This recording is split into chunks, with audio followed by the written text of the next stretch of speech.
This is Paul Schneiderman today on the 39th edition of Sports and Stuff on Rainier Avenue Radio. Today we have a very special guest. We have a former longtime coach and one-time University of Washington coach and current Como football Husky game commentator, Keith Gilbertson.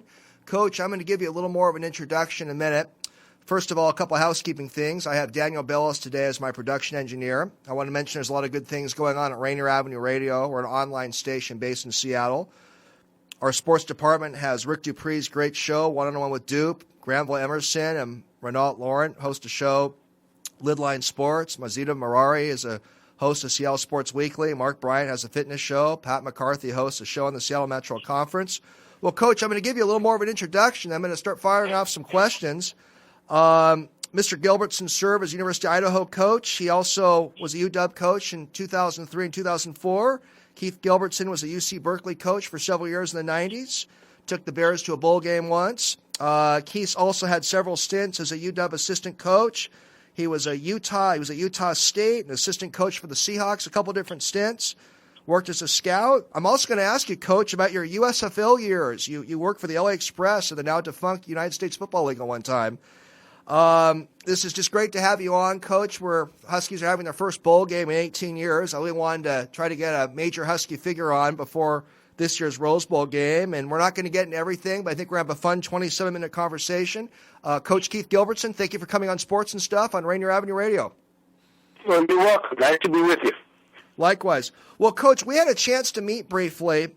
There was a death in the Husky family recently. Rod Jones passed, and Rod was a star UW tight end, and he worked at the University of Washington, played NFL for a few years. Coach, you got a minute or two. Can you share with us a little bit about your connection to Rod Jones and about Rod Jones's impact? Well, I met Rod right after he played at Washington, and then when I was at Washington, he became one of the academic counselors in the student services the division of the Husky Athletic Department. Rod was a wonderful human being, a really warm, open man. He was good for young people. He really helped them. And like Rod used to say, I've done all the things you're going to try to do, so don't try to fool me, when he talked to the athletes. But he was really a good guy, and it's just a real tragedy that his life has ended so short. No doubt, real tragedy. I had the pleasure of meeting Rod a few times. Very, very nice man. Coach, one thing about Rod's passing that's come up is there's been a link to CTE, I believe, with Rod's situation. And do you have anything to share, Coach, about how the safety of football can be improved? Any thoughts on that subject? Well, I think they've probably done a lot of things now to make it safer. I think you see less and less contact in practice. I think you see new ideas about how to tackle. And obviously there's lots of new legislation in the game about keeping the head out of tackles and some of those massive hits that we got used to seeing. So I think there's a real push for safety in football, more so than in the past, and I think rightly so. I have no idea about Rod's passing, what caused it.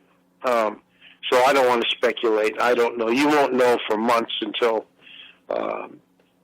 examinations have all taken place. I just know that there's a great effort, a great emphasis on making a game safer, and I think it makes the game better. Well, good feedback. You obviously know the sport very well, and you obviously have some experience with the contact side of the game. Well, Coach, football's been a big part of your life and career. You grew up in Snohomish County, Washington. For listeners outside of Seattle, this is an online station. Snohomish County is a suburb of Seattle, basically a little north of Seattle. And it's known as a community that's produced a lot of really good football players and coaches. Tell us a little bit, Coach, how you got the football bug. Well, my dad's a coach. My dad's a Hall of Fame coach. And I've just grown up around it. And where we grew up, in the area, there was Mike Price and there was Dennis Erickson. And then their fathers were coaches. And so it's just kind of what we did. we played football. We had a great respect for the coaches at all the schools, and that we knew, and that it was just a kind of a natural progression for me. Sure. Did your father, Coach, encourage you to play football? Well, he didn't have to. He didn't really have to. I was going to do it. We were going to do it. Our family, we were going to play. I mean, that's what we did. Of course, if you lived in that neighborhood or you lived around Everett, Snohomish County in those times, high school football was very big and well attended and followed, and it was just a great time. Yeah, no doubt. Like I mentioned earlier, you mentioned it, definitely a football haven, Snohomish County, Washington, still is.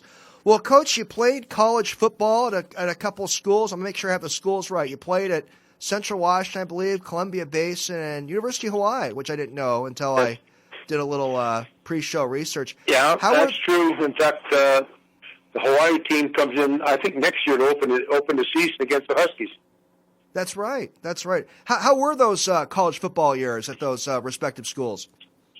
It was fine. I mean, I enjoyed it. Had a lot of great memories. Made a lot of great friends.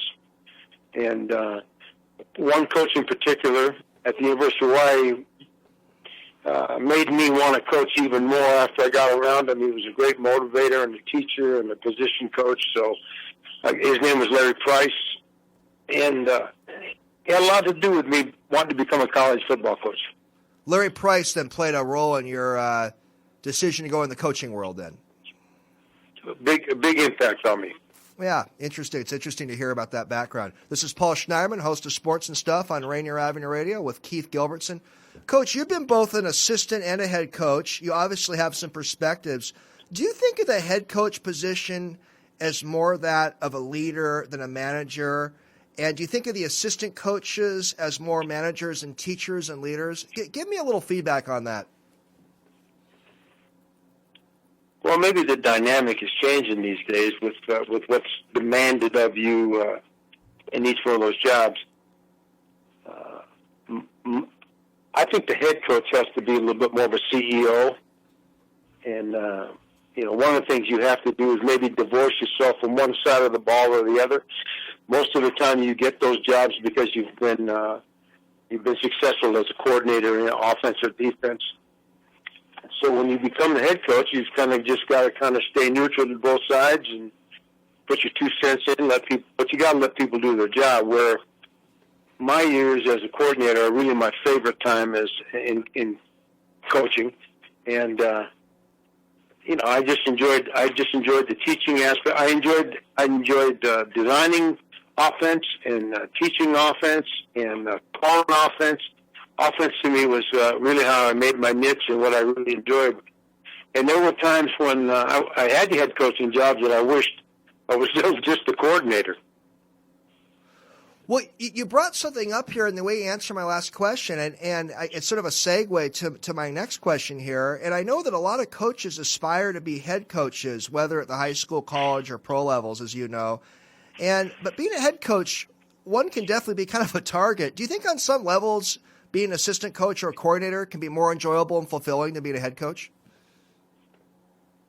Well, I mean, if you're successful and you're enjoying it, it's probably all good. It's really what the individual wants to do, how he sees himself, and there's some things about being a head coach that aren't enjoyable. I mean, the media is a demand. If you're not winning all the time, there can be a lot of problems. Discipline with your players is because you're the bottom line, you're the punisher, whereas an assistant, you're the teacher, you're the play designer, you're the play caller. And the head guy is pretty much, like you said, a leadership role, and you got to be the CEO, and you got to make a lot of tough decisions. Absolutely. Well, it's interesting to hear your perspective because you've been an assistant, a coordinator, a head coach. You've done a little bit of all for sure. You've worked in pro leagues and the college leagues. So I'm going to kind of move around, Coach. We're not going to get in everything today. I wish I had more time, but I wouldn't bug you and keep you on for hours and hours because would talk your ear off. So we're going to keep this at 27 minutes. Paul Schneiderman again on Sports and Stuff on Rainier Avenue Radio with former Husky coach Keith Gilbertson. I had a guy on my show recently by the name of Jeff Perlman. Jeff wrote a book about the USFL called Football for a Buck. It's now a New York Times bestseller. and there's a special focus in Jeff's book about President Trump's role as a New Jersey Generals owner. And I know you coached in the USFL for a few years there, and you I believe Bill Oldenburg was the owner of the LA Express when you were a coach. Tell us about those USFL years, Keith. Well, I had the opportunity to go to Los Angeles with a guy named Hugh Campbell, who had been the head coach of the Edmonton Eskimos, and Hugh had been a great player at Washington State and had a wonderful career in Canada. In fact, had won on numerous Super Bowls, and Warren Moon was his quarterback for a time. So I went to Los Angeles with him from the University of Idaho, and then after 1 year, he went to the Houston Oilers, and then John Hadel became the head coach, and he brought with him a couple guys who were really household names in professional football at the time. Ray Malavasi, who had been the head coach of the Rams, and then a guy named Sid Gilman, who has been given a lot of credit for being kind of the father of the modern passing game. Sure. So I got an opportunity to work with those people, and it was really a great learning thing for me. I'm very glad I got to do it. I really appreciate those years with John and that staff, because it opened my eyes to a lot of things. Do you think the USFL could have survived, Coach, if they stayed as a spring league? Well, I think had they stayed with the original concept of controlled salaries for the players and not gotten greedy and not tried to compete with the NFL for signing guys, because I think once you get the horse leaves the barn in terms of what you're going to start paying guys and salary and loading teams, that it just kind of gets away from you. And what happened with the USFL is a shame, because if you'd stayed in the spring league, there were lots of good players, and there was lots of teaching to be done, and I just think it was a great concept to begin with that it kind of got away from itself, and 3 years later it folded. Yeah. Well, there's been a little renaissance in USFL discussions. The last several months. I think Perlman's books played a role in that. By the way, Keith, when you were a coach for the LA Express, did the players and assistants and coaches bring up Donald Trump much? He was the owner of the New Jersey Generals at all. Was he ever a topic of much conversation in those days? No. Gotcha. You were the offensive coordinator of that great 1991 UW co-national championship team, I guess we can call it, and You accepted a position at Berkeley, and you took Berkeley to a bowl game. Was it tough to leave the UW coach after that national championship year? Yeah, it was a real tough decision. I really enjoyed the people I worked with. I particularly appreciated and loved and enjoyed Coach James. And then the youngsters, the guys that we got to coach were just the best guys to be around. I thought the world of them. I loved how they competed. They liked playing. They took coaching. They were just a joy to be around. So, yeah, it was real tough to leave and go to Cal. But it was definitely quite a position to get a Pac-10 head coaching job in those days, though. No doubt about that, though, right? Well, I guess. That was not my best stop, if you want to be honest about it. There's probably a lot of other things I'd have rather done. We had some success, but Cal's a tough nut. Cal's different. Cal isn't Washington. Cal isn't USC. Cal is different in a lot of ways, and in a lot of ways I wasn't ready for that. It was probably outside some of the scope of the things I'd done, so I'm not sure how prepared I was for Berkeley. Well, like I said, you took the team to a bowl game. There was definitely some success there. This is Paul Schneiderman, host of Sports and Stuff on Rainier Avenue Radio with current Como broadcaster and former coach Keith Gilbertson. So, Coach, you had a couple stints with the Seahawks, and you were an assistant there for two different stints in the 90s and I believe in the early 2000s. How did getting the Super Bowl compare to the Husky National Championship in 92? Are they comparable at all in the football worlds? Yeah, I think so. One of the things I appreciate about I got to coach in 3 Rose Bowls, 91, 92 Rose Bowls, and then the 2001 Rose Bowl. And a great experience, great trip, and we won all 3. I would probably feel different about the Super Bowl in Detroit had we won, and it was a lot of controversy about some calls and the officiating, and it just really left a sour taste in my mouth, and I think a lot of people's mouth, about the Super Bowl experience.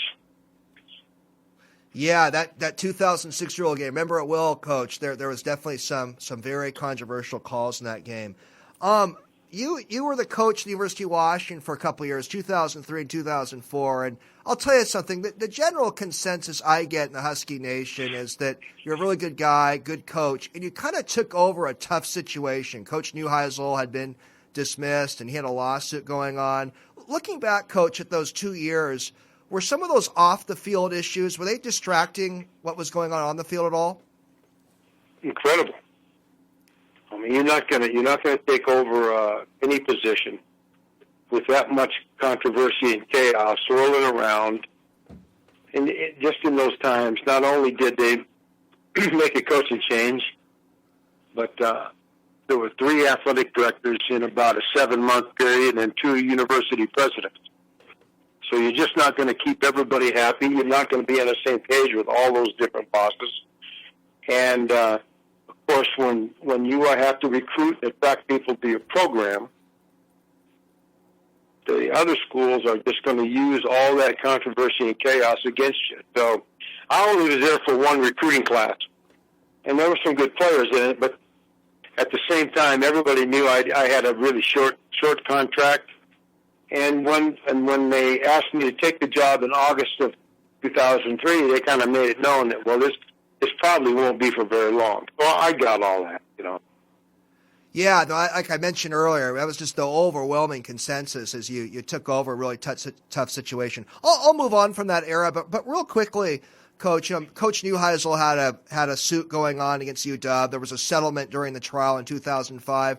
Were you kind of a neutral Switzerland in that whole thing, or did you have any allegiances in Coach Neuheisel's suit, or where were you at on that whole episode? Well, by that time I was gone from the university, and I was at the Seahawks, so really it was none of my business. Gotcha. I was just kind of curious. Are you enjoying the being a Como commentator as much as you enjoyed coaching? Well, I don't enjoy it as much as I did being a coordinator. I mean, I had a great run at Washington as a coordinator 2 different times. You know, the early 90s and then the early 2000s, and those were really good years for me. And knock on wood, the Huskies, we did very well. No 3 doubt Rose about it. Bowls, a couple Holiday Bowls, really good time. Yeah, great years. But I enjoy the Como thing, and it's great to be back with people like Greg Lewis and Bill Schwartz, and then of course Tony Castricone, Damon Hewitt, and Lise Woodward. We got a great game day crew, and it's fun to be with them. No doubt. It's fun to hear all you guys do the pregame show. This is Paul Schneiderman again on Sports and Stuff on Rainier Avenue Radio with Keith Gilbertson. We got about maybe 10 more minutes. Got some time for some more questions. So in Husky Nation, there's a lot of talk about Jake Browning. I probably would be better if I asked this question after the Rose Bowl, but I'm still going to ask it now. And Jake has set some UW passing records, and he's been a credible quarterback, but a lot of Husky fans seem to have some mixed opinions about the young man's total quality as a UW quarterback. Do you have any thoughts about Jake Browning's work as the Husky quarterback? I have a lot of admiration for Jake. And if you have not lived and worked in the program at the University of Washington, you might not understand the scrutiny and the pressure that guy lives with every day. I used to tell people that the 4 toughest jobs in Seattle were the Husky head coach, the Seahawks head coach, the quarterback at the University of Washington, and the offensive coordinator at the University of Washington. Yeah. And I think Jake's done some great things. He's quarterbacked the team 2 conference championships in 3 seasons. He's going to a Rose Bowl game. He's taken a team to the college football playoffs, and he's set a lot of records. And he's done so representing the university in just great fashion. And he's been a great kid. So I have a lot of admiration for Jake Browning and enjoy shaking his hand. Well, I do too, and I appreciate your answer. But you know how people talk, the fans talk about players and then the way they evaluate players, and I think your perspectives about Jake are really good. Coach, like a lot of fans, I'm kind of a little old school, and I really miss the old school Rose Bowl, Pac-10 versus Big Ten. It was kind of like the World Series of college football. And this year we have kind of a version of that with Washington as the Pac-12 winner versus Ohio State in the Big Ten. Do you miss the old Rose Bowl format at all, Coach? Oh yeah. It's a fabulous experience to go to a game, coach in it, play in it. And the years that I got to go, we won all those games. Beat Iowa, beat Michigan, and won the national championship, and beat Purdue. So that's 3-0, buddy. Yeah, no, for sure. It like I said a minute ago, I think as a fan, it's fun to kind of go back this year at least with a little bit of the old Rose Bowl format. But good to hear perspectives. So a lot's coming up about the national championship system in college football, and I could ask you a lot of questions about it, but let me sort of package this question this way.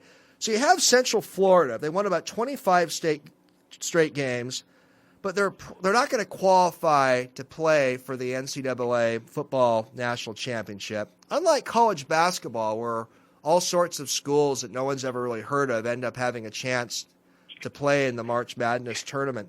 Would you be open to expanding the college football playoffs to give like a school, Central Florida, may have more of a shot?